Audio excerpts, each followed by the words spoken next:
Tim here from Your Six Studios. Today in the studio, I'm going to show you how to add apps to your home screen on your Android phone.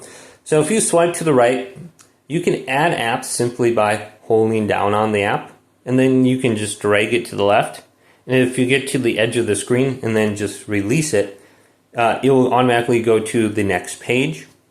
And then you can just drop it wherever you want. So if you want it down here, I think sometimes it limits you to like 4 or 5 different apps down here on this toolbar down here. But otherwise, you can just swipe up and you'll be able to gain access to your apps list. You can swipe over to the app you want and we can hold down on it. So let's go to the Tesla app. And sometimes if you just continue to hold down on it, it'll go to it.